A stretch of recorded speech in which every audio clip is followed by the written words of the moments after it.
আসসালামু আলাইকুম গাইস, কেমন আছেন সবাই? আশা করি ভালো আছেন। আলহামদুলিল্লাহ আমি অনেক ভালো আছি। আজকে সকালবেলা আম্মু দেখি এই 2টা ডিম আমাকে দিয়েছে খাওয়ার জন্য, কিন্তু এখন আমার ডিম খাইতে ইচ্ছা করতেছে না। তাই ভাবলাম তাহলে একটা স্পেশাল কিছু বানাই। তো ওই যে ডিমের একটা ভাইরাল রেসিপি ছিল না, ওইটা ভাবছিলাম যে ট্রাই করি। কেমন হবে জানি না, তাও দেখা যাক, ট্রাই করি কেমন হয় দেখি। তো ডিমগুলো আগে ভালোভাবে ছুলে নিচ্ছিলাম।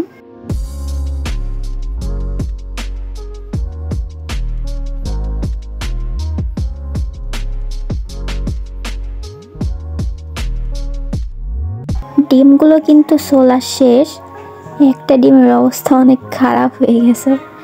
তো যাই হোক, এখন হলো বাদ বাকি অন্য জিনিসগুলো জোগাড় করার পালা। তো টুক করে চলে গেলাম দোকানে, আর টুক করে দোকান থেকে তেঁতুলের চাটনি কিনে নিয়ে চলে আসলাম। মূলত এই ভাইরাল ডিমের রেসিপি বানাতে এই তেঁতুলের চাটনিটাই মেন জিনিস, এটার কারণে হয়তো বেশি মজা লাগে আর কি। তো তারপরে চলে আসলাম এখান থেকে কিছু ধনিয়া পাতা নিতে। আমার কাছে কিন্তু খুব ভালো লাগে এই পাতার গন্ধটা। কার কার কাছে ভালো লাগে এই পাতার গন্ধটা অবশ্যই কমেন্ট বক্সে বলে যাবেন। তো এখানে আমার সব সবজিগুলো জোগাড় করা হয়ে গেছে, শসা, টমেটো আর ধনিয়া পাতা। যদিও এখানে আমি ছুরি দেখাচ্ছি, বাট আমি ছুরি দিয়ে এগুলো কুচি করতে পারি না, তাই বটি দিয়ে কুচি করে নিলাম এগুলো আর কি, আপনাদের দেখানোর জন্য ছুরি দেখাচ্ছি, কিন্তু বাস্তবে আমি বটি দিয়ে এগুলো কুচি করেছি। তো যাই হোক, এগুলো কুচি করা হয়ে গেছে, এখন হলো খাওয়ার পালা। প্রথমে ডিমটা আমি 2 ভাগ করে নিলাম।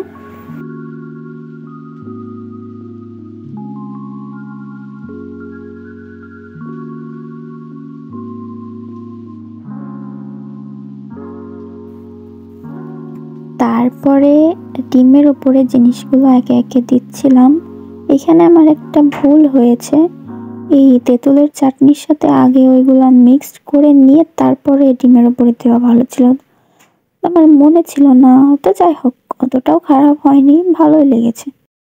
তো আমার মতো বাসায় কে কে এই ডিমের রেসিপিটা ট্রাই করেছেন অবশ্যই কিন্তু জানাবেন, আর কেমন লেগেছে তাও জানাতে ভুলবেন না। তো ডিম সব খাওয়া শেষ, এদিকে এই উপকরণগুলো রয়ে গেছে, তাই ভাবলাম এগুলো দিয়েও একটা কিছু করা যাক। কি করা যায়? মুড়ি মাখানো যায়। তো এই উপকরণগুলো একটা বাটিতে নিলাম, দেন একটা চানাচুর এর ভিতরে দিয়ে দিলাম, হালকা একটু লবণ, একটু মনে হয় বেশি হয়ে গেছে লবণটা। তো যাই হোক, এগুলা ভালো করে মাখালাম। ও, তেল দিতে ভুলে গেছিলাম, তো আর একটু সরিষার তেল দিয়ে আর একটু মাখাই নিলাম। দেন এর ভেতরে দিয়ে দিলাম মুড়িটা মাখালাম।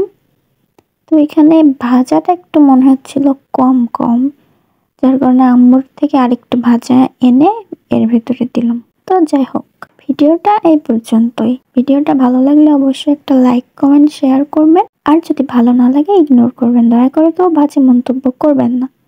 আল্লাহ হাফেজ সবাইকে।